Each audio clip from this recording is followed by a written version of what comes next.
Masa kau explain khabar sa basang panahon. So ginan mga pagariya, mamati tanong sa nga khabaran, why Rabbi israh li sadri wa yassir li amri wahlul 'uqdatam min lisani yafqahu qawli. Alhamdulillah. Salatu wassalamu ala Rasulillah wa ba'd. Assalamualaikum warahmatullahi taala wabarakatuh. Imminent response. Iran warns of retaliation as US sees vessels Tosca. Iran warn of imminent retaliations. Iran's Khatam al-Anbiya Central Headquarters warned on Sunday that the United States will face retaliation after targeting an Iranian commercial vessels in the Gulf of Oman. Giyangay ko na ayaman na niya na Central Headquarter giyangay Iran military. Nadno to so warning Iran. Sisa giyangay United States military. Isa ko kagay. Sagyang kayamanan niyan na may ayamanan niyan na kasup agyang kaya Iran sagyang kanan na kiada pa agyang kanan na mga agyang kanan na vessel sa timan udi na barko makapupuon si sagyang kaya China na yamanan niyan na deliver sa Iran udi na yamaregro na flag Iran udi na rakaya Iran why raksa tinimbak Iran Orian yan na dia keperan. So, ginan. Emana niya na miya magita siya kini agyang kaya military Iran sa suopsiran. Imminent. Paman na may papansa ka din. Agyang kaya kasuopiran. Udi na agyang ko tuwa kuha na. Anytime mo pa ma na suopsiran. The aggressive United States by violating the ceasefire and engaging in maritime banditry attack one of Iran's commercial ship in the water of the Sea of Oman by opening fire at it. Disabling its navigation system and deploying a numbers of its terrorist marines onto the deck of the vessels, a spokesperson said according to Tasnim News Agency. May panutulag yung Tasnim News Agency.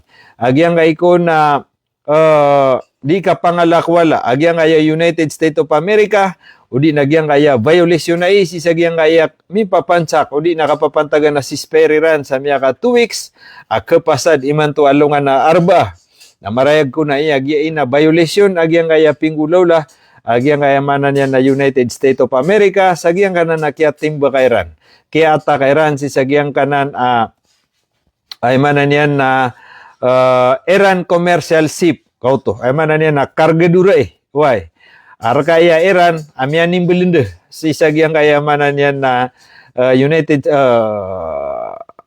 China why na tinimbak kon agyang kaya Amerika raksa dia keperan agyang kaya commercial vessels agubini na sa Iran agyang kaya navigation system yan pwede sa miya bati akan roo why sangot tayo sa pahayagan udi na madarla payagan na binina sa Iran udi na pagan na tinimbakiran nagyang to makina niyan oriano to na Peter wagi nga Amerika di kami tigyan di mag-warning saya mana niya na tarke na din tatap di kami niya di kami ni tatapian na tigyan kaya mga sundero Amerika gyang kaya barko pesung saya mana niya na Iran itu sabab tuno to gyang utada kondisiran di microphone na tigiran na bakantian niyo sa gyang utadiran ka terg uay sa kapag-warning kiran Amerika uay na ba disiran di mag-mic sa tingin na bakantian niyo o di naawa ka no si sagyang kanan na katampar sa makina agyang kanan na yamanan niya na barko niyo katimbak nami so riyan to na tinimbakiran uay raksa tinimbakiran agyang to makina niyan katatagwang makina niyan raksa yamanan niyan na siyunganiran through helicopter na mititipusiran si sagyang to yamanan niyan na poro agyang to barko raksa yamanan niyan na miaka lusudu naging mga sundero Amerika agu emanan niya na dia pera naging miatero vessels. He added that the Iranian armed forces will respond. We caution that the armed forces of the Islamic Republic of Iran will soon respond and to retaliate for the act of piracy and armed aggression by the United States military, the spokesman stated.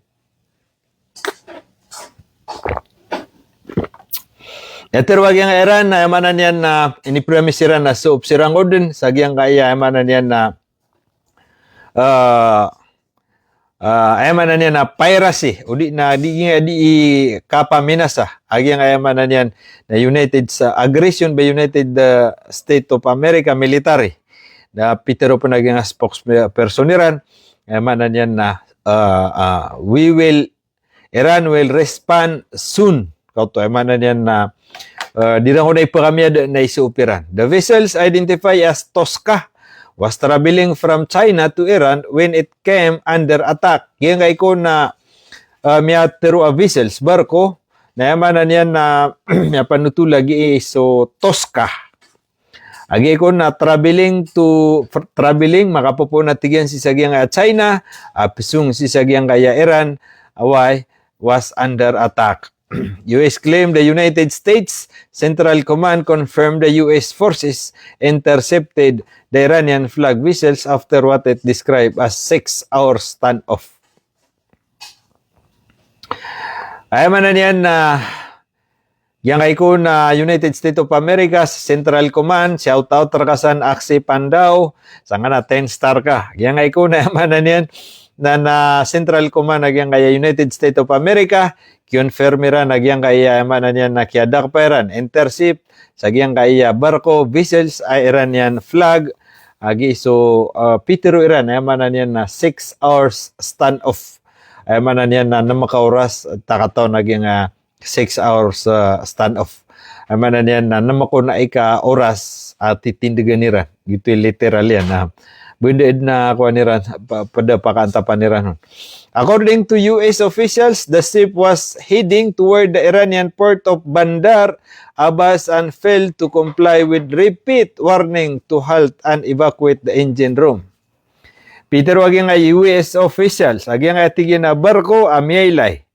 Amyaylay atigyan na manan niya na psengor si sagyang kaya pantala nagyang kaya Iran na di kami niyan tatagun sa ginawa. Si Kuya Manan niyan na di meron di katero repeated warning na pag-warning na nami agyang amitero vessels barko na did na tigyan targ sa raksa Pitero Amikiran evacuate the engine room. Ay Manan niyan na awain niyo agyang kanan katataguan sa makina agyang na barko katimbak nami. US President Donald Trump said the US Navy disabled the vessels. Pitero agyang si Trump agyang ko na miya tero vessels na manan niya na miya disable udi na miya binasa.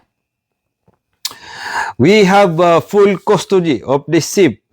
Peter Trump sama na yan na full custody. Madadak pera nagyang ko na manan yan na barko and are saying what is on board. Trump wrote on social media adding that the US forces stopped the ship by blowing a hole in the engine room. Gyang ko Pacha Peter wagyang si Trump at tigyan na yamanan yan na gyang tigyan na barko na sisi isa tangan nami na sama na tigyan na di pa udi na pagilay nira na gyang yamanan yan na kiipagdaon. Trump wrote on social media ginani miyatero yan sa social media.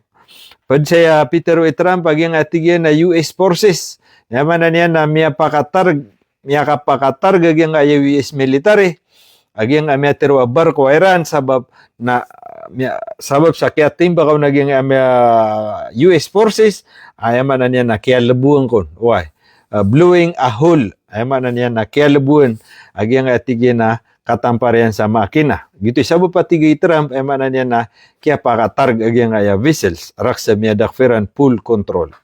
US forces then board the vessels with Marines reportedly descending onto the ship from helicopter. So pud sa metero Trump tigin na military sika teso kuan charger mi ako nga tigin na military na manan yan na oriano kaya timba kay ranon way na siungan nira na helicopter rak sa mititipurin siran sa barko rak sa manan yan na miyakadakap siran nakatasi Saifuddin Alep Sadiq uba ko bud na rimalayam sa nga 100 staryo na may natigiwa daki ka kasi nagbuto Shout out rakasan na Saifuddin Alip Sadik. Sokran sa 100 star. So gitu. Ayaman na niyan na reported descending onto the ship. Ayaman na ko to. Iranian response in the field. Iranian source said military United launched drone strike toward several US naval vessels in the area following incident. Ko to. Saya man na niyan nasunchukya to ko na Iran. Na on the spot na pia ayaman na niyan na mianimbak mangbu Iran sa mga drone sisagyan na namiyatero ang mga vessels kita tarataksan san sa ayaman na niyan na marani sa Strait of Hormuz o di na marani sa Gulf of Oman. Ayaman na niyan na right after sagyang utakia to ko na Iran na Rominis Panseran. The response came amid an already tense maritime standoff linked to the US imposed blockade on Iranian shipping routes. Ay man yan na response udi na sausaw pa ya. Udi na ipembelo sagyang kaya man yan nasusuan nagyang kaya Amerika, sagyang kaya man yan na maritime waterway, sagyang kaya karagatan, udi na lala na barko. Imposed blockade on Iranian sa mana niyan sa diran undi kinggulalanan ipag-impusiran sa mana niyan nagyang kaya kapengalang Iran si sagyang kay mga barko pesung nagu makapupuon sa mana niyan na port of Iran. So ginan sausaw pa tigagyang kaya Iran sa nga nasusuan Iran sa kabubula ka Iran udi nakapengaran na Iran sagyang kaya mga vapor agyang kaya Iran. So may pantagon siya nga ceasefire and talk in Jeopardy. Sama na tigyan na agyang atigan na ceasefire. Na yaman na niyan na delikado. Why? Wad na ayaman na niyan na katamanan nun. Sabab sa agyang pinggulaw la agyang kaya ayaman na niyan na Iran. Pinggulaw la agyang United States of America. The incident has raised concern that the fragile ceasefire between the United States and Iran may collapse. Karuman. The incident has raised concern that the fragile ceasefire between the United States and Iranian may collapse. Peter wagyang kaya Iran agyang kaya saba patigin sa agyang miyawlawlah na kapakaya tigin agyang kaya manan yan na rekirkigin fragile rekirkig na rin o kuha ito na fragile ay manan yan agyang atigin na ceasefire nakapakatigin na ayamanan yan na kapangili ako ceasefire nakapakayagid ni kaya collapse yan. According to Reuters news agency, tension have increased significantly following the seizure, with Tehran signaling that it may not participate in second round of negotiations expected to take place in Islamabad.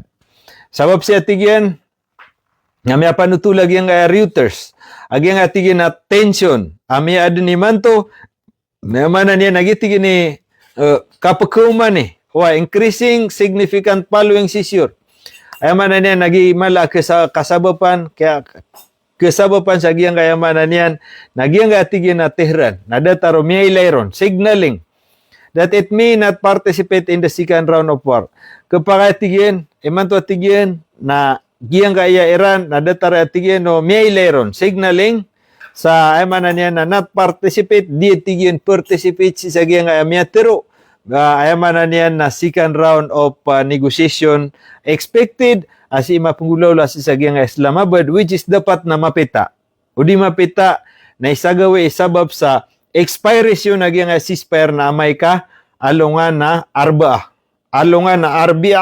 na ayamanan niya na expiration of ceasefire balisiko Kamis nakapakayaman na niya na miyada niya left agyang kana na ceasefire na nami kasoy sukatidawa why so ginan ni GM Kabtig shout out sa 10 star